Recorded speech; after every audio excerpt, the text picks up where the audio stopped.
For Thurgood Marshall, now the chief attorney for the NAACP, the time has finally come to strike directly at the heart of legal segregation. Marshall looks for black families in a few local communities courageous enough to sue for integrated schools in the federal courts.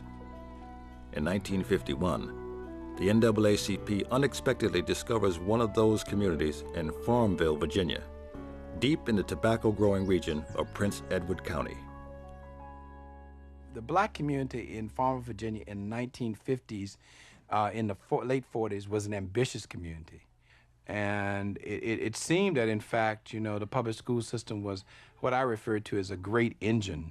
The black public schools were a great engine of achievement and ambition on the part of students. I credit where I am today to what I got in high school. I didn't need an integrated education. I didn't need an integrated student body to get a good education. Our teachers, I mean, they were on us all the time. It wasn't about sitting beside a given person, it was about a quality education, and we could no longer get the quality education we needed in this building because we had grown out of the building.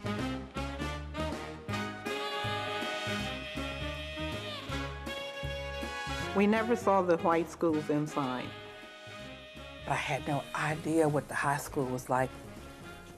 And when I walked over there, and this still blows my mind, they had like an atrium in the center of the school. We could walk out of the cafeteria and kind of sit in a garden and eat.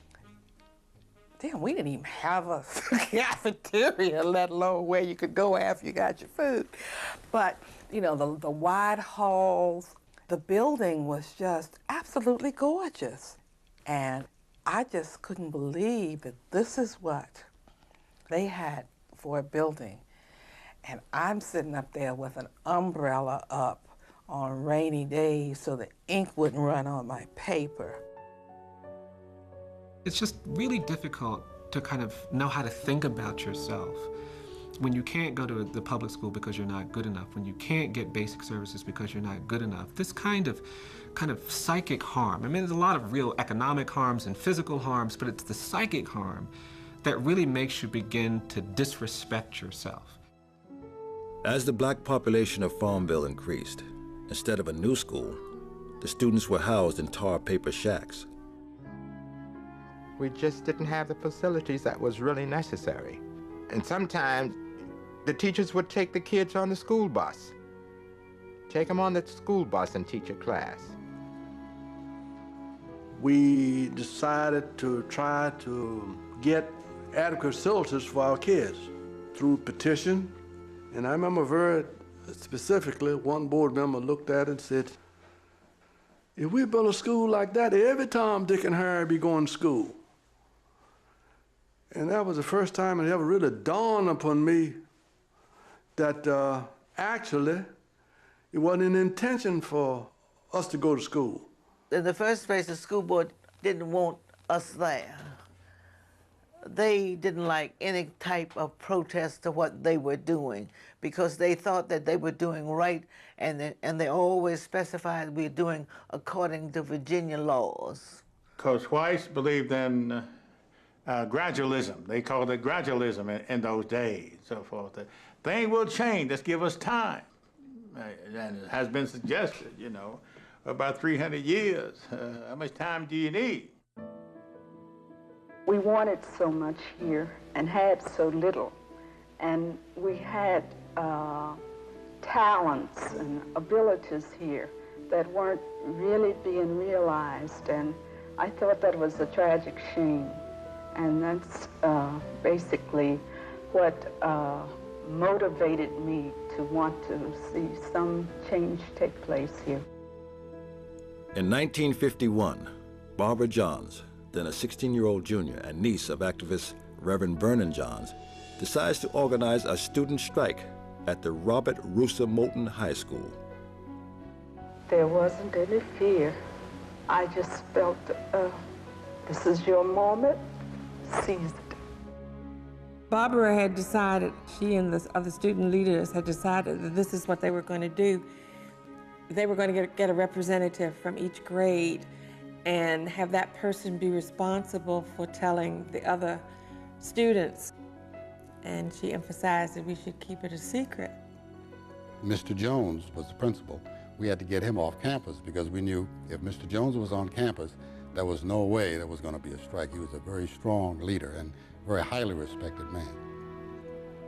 So we went home and we pretended we were businessmen calling in, telling him that some students were downtown making disturbances, and would he please come down and take care of it. When one of us saw him, then that person called the other two and said, well, he's gone, and we all came, and the three of us came back to the campus. When we got to the assembly, Barbara came in and walked up on the stage, and I remember saying to myself, what is going on? Why is she up there? And she started to talk, and she was talking so forcefully, and she told us about how the conditions were very bad at the school, and you know, she needed everyone's cooperation, and she realized this was a surprise, but they had to keep it that way so that it wouldn't leak, and that only a few people knew about it. Barbara started out, of course, and then we just talked and told them, strike the school. And it became a cheering session. What do you want to do? We want to strike. When do you want to strike? Today, you know, and all this. So it really was a rallying situation. I remember sitting in my seat and sort of cowering down because I couldn't believe it, first of all. The first reaction I had was fear. I thought, oh my goodness, what's going to happen to us now? Everyone, a lot of people were scared. Some of Barbara's closest friends were scared to death for her. They said, why did you do that? She says, we have to make a change. And I mean, right now, you know, Barbara was very dynamic when she wasn't quiet. The students marched down the street to the superintendent's office. We come in the office, and this poor secretary almost had a heart attack. So she goes, tells Mr. McElwain that these students are here, so we go in his office. He promised he was going to rain down the wrath of God on all of us for what we were doing, and our parents were going to lose their jobs. He said, you're upstarts. And you know, you need to go ahead back to school before all your parents are in jail. And this is what frightened us when he said our parents are going to jail. And a member of my family says, how big is the Farmville jail? And that was it. From that point on, there was no stopping for us. The initial reaction was to cut off the economic livelihood of folk, and that, of course, was going to bring them in line. And, you know, Mr. Jones, the principal, was fired. Mama was fired, and Daddy was fired. Our cross was burned in our yard after the school strike, and my parents sent Barbara to Montgomery, Alabama to live with my Uncle Vernon because they were afraid for her life, because they had received threats.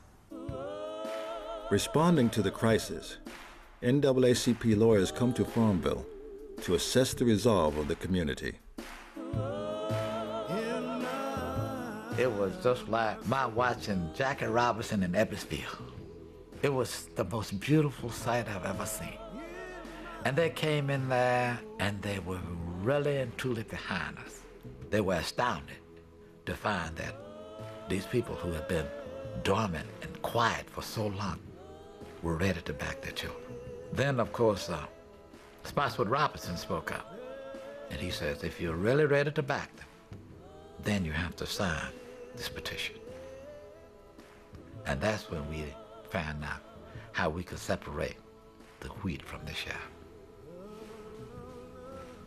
in the black community, because some of the blacks didn't sign. As you know, my mother and father signed. The NAACP takes up the students' cause, adding the Farmville case to a series of suits that will take the Russa-Moulton Students' Challenge to Jim Crow all the way to the United States Supreme Court. It was the culmination of a 20-year legal campaign. In 1934, the NAACP's chief legal counsel, Charles Hamilton Houston, had realized that the battle against Jim Crow had to be fought in the courts, that only through a change in the constitutional interpretation of civil rights could the separate but equal justification for segregation be brought to an end. With this new strategy, Houston and Thurgood Marshall had aimed squarely at the heart of Plessy versus Ferguson, the 1896 ruling that had made legal segregation possible. On May 17, 1954, Houston's vision became a reality. In a case known as Brown versus the Board of Education, the Supreme Court upheld the Farmville students' claim for better schools. Speaking for the unanimous court, Chief Justice Earl Warren declared, "In the field of public education, the doctrine of separate but equal has no place." I think, believe it or not, we had the idealism of American young people about America.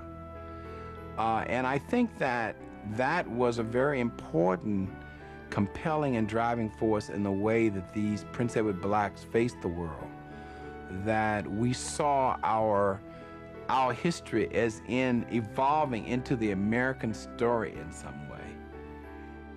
The best moment was in 1954 when the Supreme Court overturned segregation in schools. That was the best moment. All the rest of it went for that. Even though when we started, we didn't start for that, but that was the best moment. When I heard about the historic decision, I said, thank God. Thank God. At last, someone has listened to us. And those were my very words. Someone has listened to us. Hopefully, we shall see a change.